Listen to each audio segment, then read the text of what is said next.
What do we know about the old and the new deal? Yeah, I mean, some context here, right? When you're building a phone or an Apple TV or a watch or an iPad, this is very much to simplify it, right? There's two main types of chips you want in those devices. You want a CPU, which is the main processor. You want a GPU, which is the graphics processor. Now, since 2014, Apple sourced GPU designs from this UK company, like you said, Imagination Technologies. They basically put that company to death a couple of years ago when they started designing their own GPUs. The company's stock price plummeted to the point where they had to sell themselves to a China-based private equity firm. Now it seems like Apple wants Imagination Technologies to come back into the fold, whether they own some patents or key technologies that Apple's not able to design itself or not paying royalties to. So they're striking a new deal with them, and it's to be seen, how long this one lasts for.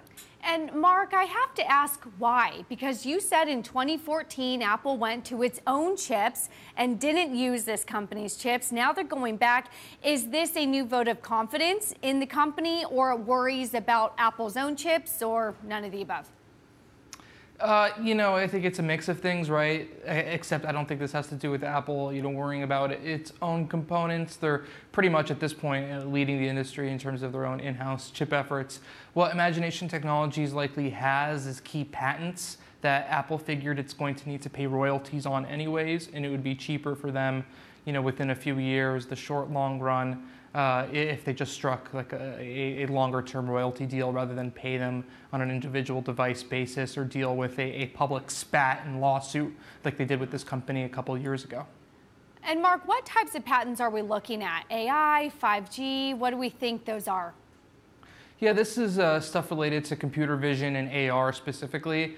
There's this new technology called ray tracing that Imagination Technologies is sort of pioneering out in the UK, which really helps with the clarity and the processing power that AR devices can have. And so some of these patents could be beneficial from that perspective as well.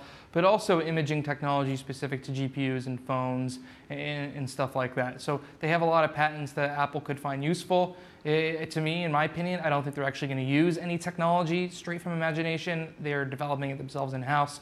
They just don't want to have to pay the big bucks that royalty fees would require. This is much simpler on their bottom line.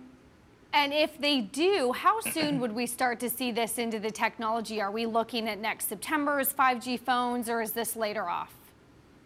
Yeah, I don't think this has anything to do with 5G. This would be later off. This would be AR-related technology.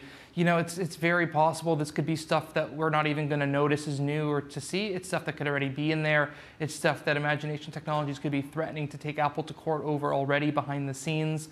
Remember, this is not a public company anymore, so a lot of this can happen, sort of under the table. So it makes sense for a number of reasons why Apple would want to come to this agreement. I'd be shocked, in fact, if we saw any new big announcement specifically related to this tech.